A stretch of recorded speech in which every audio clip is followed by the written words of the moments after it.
we're gonna make a phone call here, and we're gonna make a phone call because it's time to talk to someone. I'm glad you brought up Michael Jackson. Can we bring up a picture of Michael Jackson? One of his pictures where he's there's one where he has like his glasses on and his hair is long and curled and he has on white and it's like a white outfit. I don't know if you can pull that one out.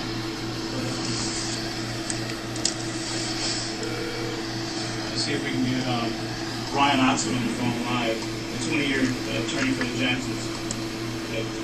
Yes, can I speak to Brian Oxman? You got him, Eddie, right here. Brian Oxman, how you doing, Brian? Doing just great, Eddie. How have you been, all right? We're hanging in there, Eddie, always making noise and always causing trouble. Well, you know what? I'm trying to fix this here where it won't feed back. Let's see. I don't want it to feed back here, so let's try to set this up. Can you hear me? Sure can.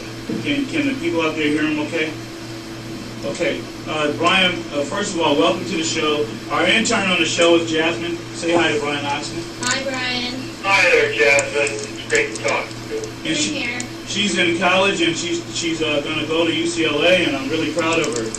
I don't know, congratulations or condolences. The Bruins really got it right on the chin, haven't they? Well, Brian, you know, you've been on our show before. You came on our show live. You did such a wonderful job. You always keep everybody informed of what's going on. And I just want to see if I could get a short interview with you here that I think we have from one of our previous shows. Let's see if I can pull it up, okay? You got it, Eddie. Hold on a second here. Let's see what we can The Civil Rights Association speaks out. And again, if you did not hear me earlier, this we're is one of the streaming previous live shows with you on there, at Brian. the letter U, stream, STREAM.TV. And when you open up that window, go to the search box on the right side and type in LACRA Speaks Out. We're Twittering right now if you want to go to Twitter and Twitter along with us. And also you can check the Facebook page, Eddie Jones Jr. on Facebook. And you're on KTYM AM 1460. Without further ado, Leo, do we have Mr. Brian Oxman on the phone? You got me, Eddie. I'm right here. We're gonna hear you on the Brian, radio first. I am right here, Eddie. Okay. Let's clap it up for Mr. Brian Oxman. Brian, how you doing? Doing great, Eddie. Well, you know, it's been a busy, this whole year has been busy with the different things that are going on with the Jackson family. First of all, we want to send out lots of love from Catherine and Joe and the entire family, all the kids, all the grandchildren. We just send a lot of love to them right now. Sure appreciate that a bunch. Now, I know your work has got to be really hectic with all these different things going on. Eddie, it just doesn't seem to stop with the Jackson family. They are really an amazing group of people. They are the first family of American music. And I used to say first family of American music. They are the first family of international music. I don't think that there's anybody else who has made a greater impact on music around the world than this family. And because of that, they are under a microscope. People just want to see them, touch them, feel them. The result is they're always in the headlines, and that's just part of being a member of this family. Yeah, you're right. I couldn't agree with you more. You know. Okay, so that's Brian Oxman live. That was you, Brian. Terrific, Eddie. That was you on one of our previous shows, and now we have you live again on the phone here. And so, what is our topic for today, Brian? What would you like to talk about? Well, I think the most important thing is what's on the top of the news, and that is the extraordinary amount of money which the estate of Michael Jackson has brought in. There was a report of some $260 million in cash, and then expectations of upwards of another $500 million. It's approaching the billion-dollar figure. So you're saying that they brought in $260 million in cash to the estate? That's right. And how did they bring in $260 million in That came in cash? from the movie This Is It. From the movie This Is It was It? an extraordinary moneymaker, was something which was an international sensation, and something, Eddie, where I have absolutely refused to see that movie. I have not seen it. I won't see it. I have caught bits and pieces of it. I go into various stores, department stores, and restaurants all over the city. They've been playing that movie over and over again. That's the only time that I've seen it, and every time I see it, I just want to cry. So tell me, Brian, why won't you go see This Is It? I won't see it, Eddie, because this was something that Michael Jackson did not approve of, was very much opposed to the filming of This Is It. He asked that it not be filmed. He asked that there be no cameras during the rehearsals, and under the contract that he had with the promoters, provided that in the absence of his signature, there could be no filming of his rehearsal. Wow. No signature. So Brian, so are you saying that they went against his word and they did This Is It? That is correct, Eddie. I'm sorry, say that one more time. That is correct. That Mr. Michael Joseph Jackson did not want AEG or Sony to produce This Is It. He repeatedly said, what are the cameras doing here? I haven't given authorization to have cameras in the rehearsals. I want the cameras out. But yet, it was literally forced upon him, and I have not been happy about it at all ever since. Well, Brian, since I have you on the line, my intern Jacqueline here in her hand has an 18-page lawsuit that's been filed by Miss Catherine Jackson. And we downloaded it. It was sent to me in an email, and then I downloaded it, and we have it right here printed out. Could you talk a little bit about this civil suit? Because in this suit, in this lawsuit right here, it talks about how Michael was harassed, how he was abused, and how he was used. Can you please elaborate on that? Well, if you will look at that lawsuit and then compare it to the lawsuit which I filed on behalf of Joseph Jackson, you'll find it's a word-for-word reproduction of my lawsuit. There's nothing new, original, or different in that lawsuit other than the materials which I had filed at least 3 months earlier. And what you have is just we call it a copycat lawsuit on behalf of Catherine Jackson. Now, in some respects, it doesn't really matter whether or not they're copying the allegations. The question is whether or not those allegations are true, and Eddie, they are absolutely true. Okay, hey Brian, can you go to page 14, page 14, and I just want you to read a little bit of. Hold on, Brian, we want to get something here. We're working on. There it is, right there. And could you read page 14 from right there where it says 78? Listen to this, Brian. I smile. AEG also was negligent in supervising Murray in that Murray had specifically requested a full-time nurse and cardiopulmonary resuscitation equipment for the treatment of Jackson, and AEG had agreed to so provide that equipment. AEG did not provide that equipment and accordingly breached its duty of care to Michael Jackson. That is the same language which I had in my June 8th complaint to the California Medical Board. Okay, so then there is accuracy in that statement.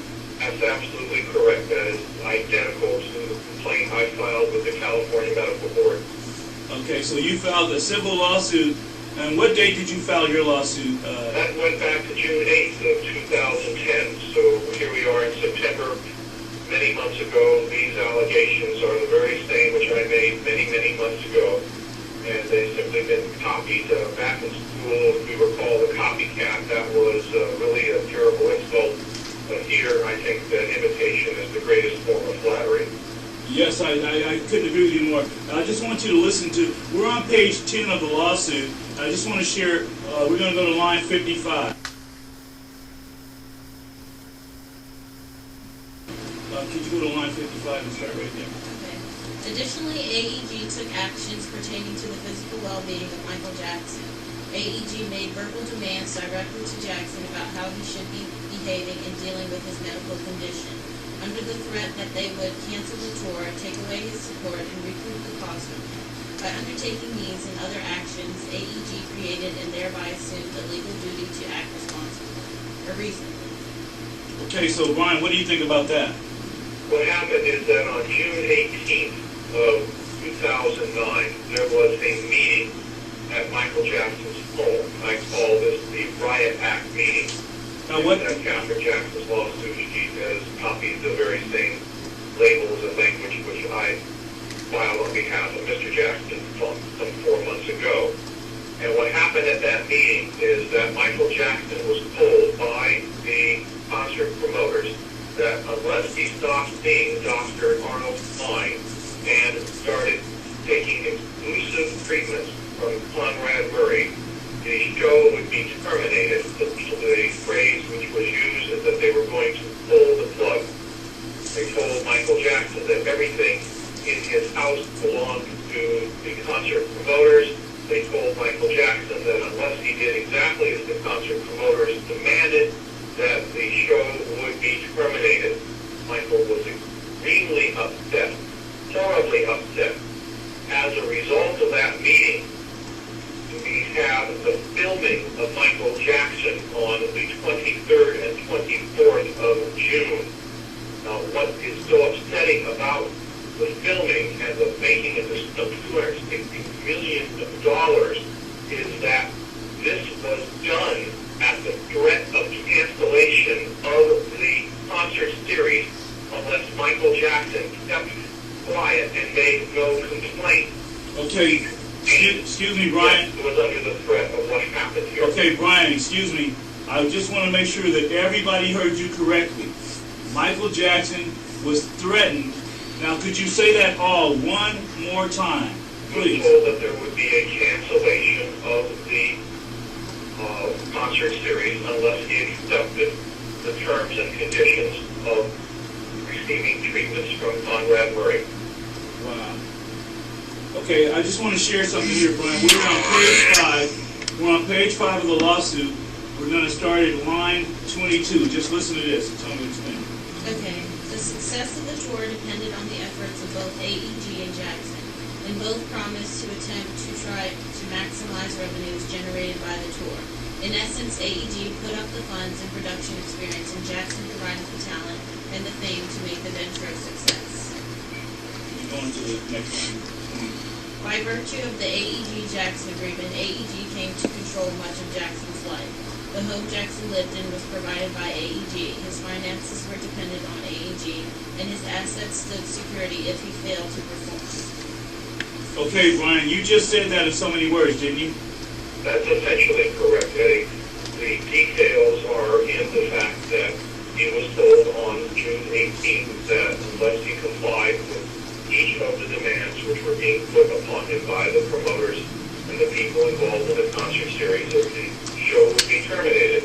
And that's what you read is a summary of the meaning of that demand and request that was made to him. Okay, now, Brian, I'm going to go to the final page of the lawsuit, which is page 17. We're going to go to page 17, line 103.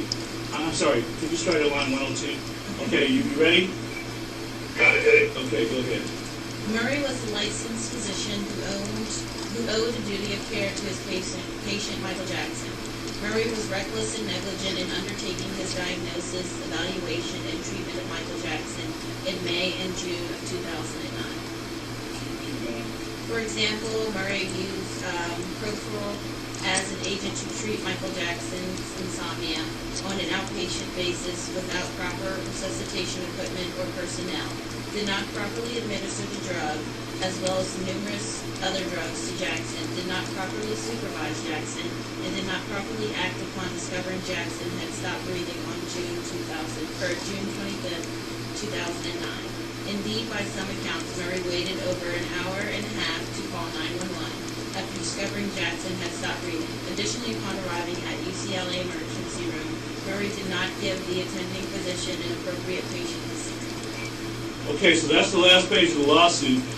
Could you please elaborate on how you feel about the last page of the lawsuit there? This is exactly what we complained about to the California Medical Board back in June 8th of 2010.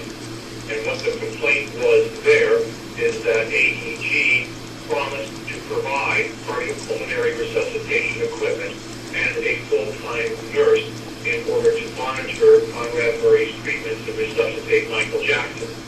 And it's literally a smoking gun, Eddie. There is not a concert tour in the world, not one, that beside a dead performer. And the reason is that any concert promoter who thinks that an artist is going to collapse on stage and continues to put the artist on stage is acting recklessly. And that's precisely what was going on here. It is in writing. This is not some made-up, fictitious allegation. It is right there. And what you have is you have the emails from AEG, which promised this. They promised Conrad Murray, and they never fulfilled their promise. Now, one of the problems was that Conrad Murray continued to treat Michael Jackson despite the absence of these things. So when you assess blame, I look at this and say Conrad Murray is at least 50% responsible for Michael Jackson's death. But the other 50%, it's the people who promised this equipment, who promised this personnel, and failed to provide it. You know, I was walking down the street the other day, and a person just walked up to me and gave me 2 documents.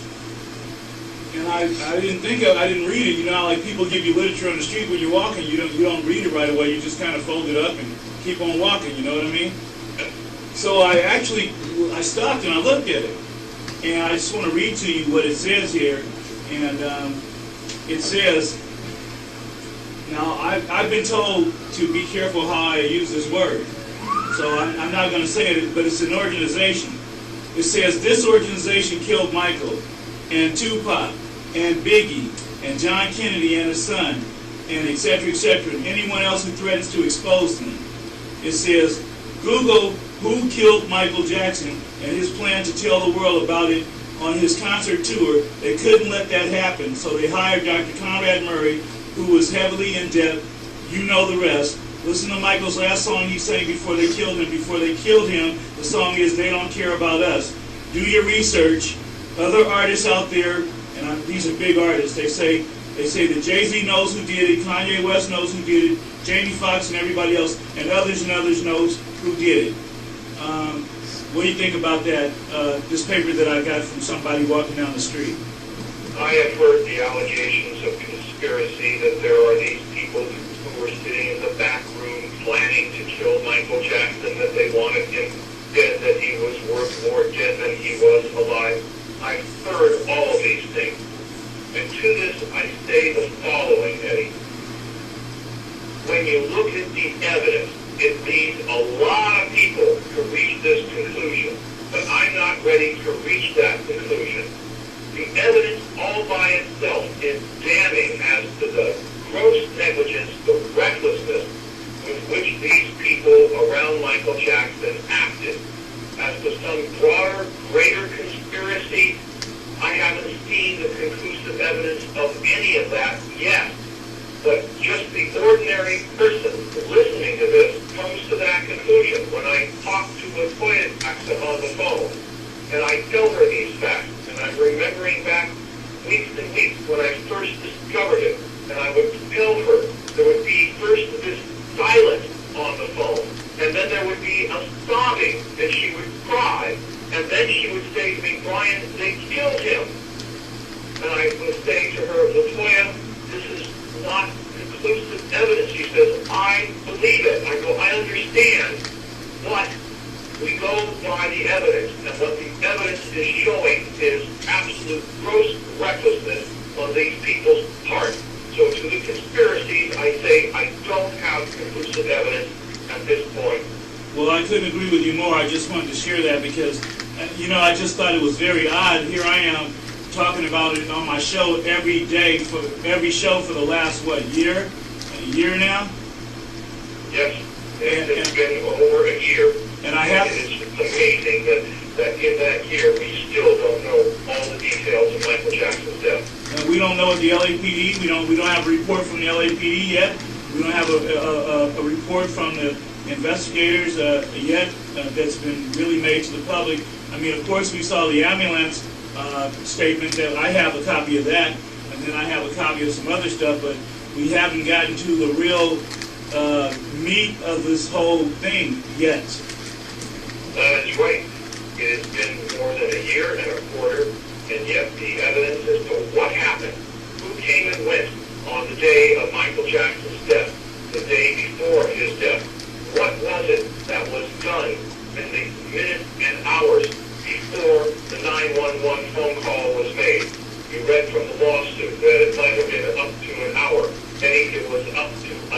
hour and a half. Conrad Murray's first report to the police that he gave Michael Jackson propofol at 10:40 a.m. in the morning, that he watched Michael Jackson for 10 minutes and then went to the bathroom for 2 minutes, back at 10:52 a.m. in the morning. The police asked him what happened then. He said, I noticed that Michael Jackson was not breathing. Over and over and over in the police interview, Conrad Murray said that Michael Jackson stopped breathing around 11 a.m. The phone call to 911 did not come until 12:22 p.m. That's an hour and a half later. Then we get reports, the timeline was skewed.